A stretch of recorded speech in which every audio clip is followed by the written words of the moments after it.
with this. So we are required to find the value of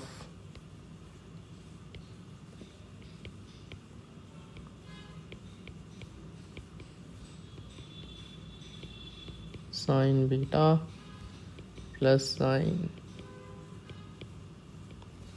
So yeah, with this what we'll do is we'll take these two together and these two together, because then in the numerator with these two we'll get sine alpha sine beta plus cos alpha cos beta, which becomes cos alpha minus beta, and in the denominator we'll have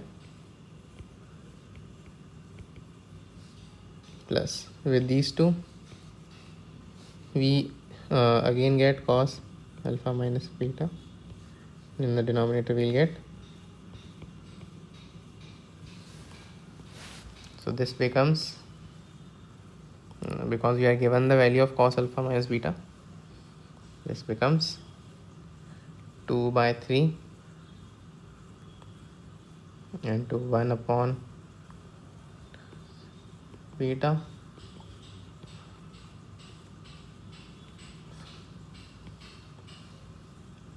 so we'll add a 2 here, that is multiply the denominator by 2, so we'll multiply the numerator as well, so we get 4 by 3 here. So this becomes 2 cos beta sin beta becomes sin 2 beta. Similarly this becomes sin 2 alpha.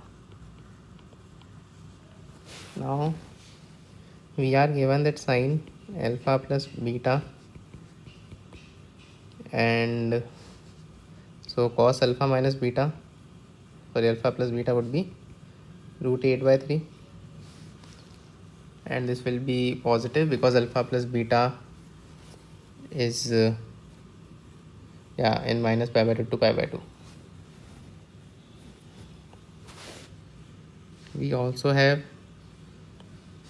cos alpha minus beta, which gives us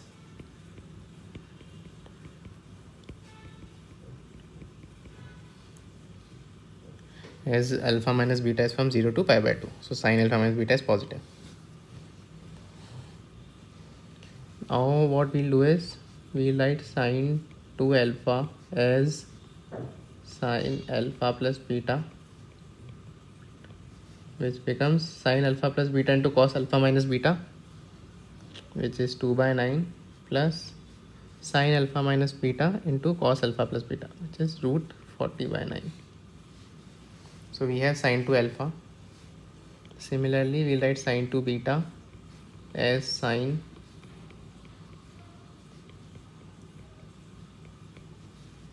which is sin alpha plus beta into cos alpha minus beta, which is 2 by 9, minus cos alpha plus beta into sin alpha minus beta, which is root 40 by 9.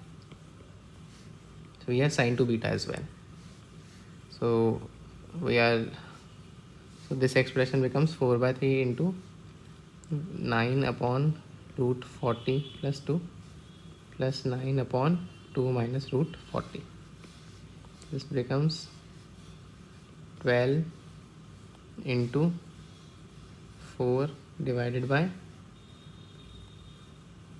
36, which is 4 by 3, minus 36, which is minus 4 by 3. So we have the value of this expression.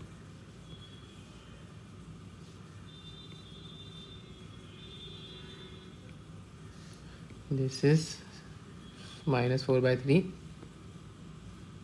So its square becomes 16 by 9. And we need the greatest integer less than or equals to this. So that is 1. So our answer is 1.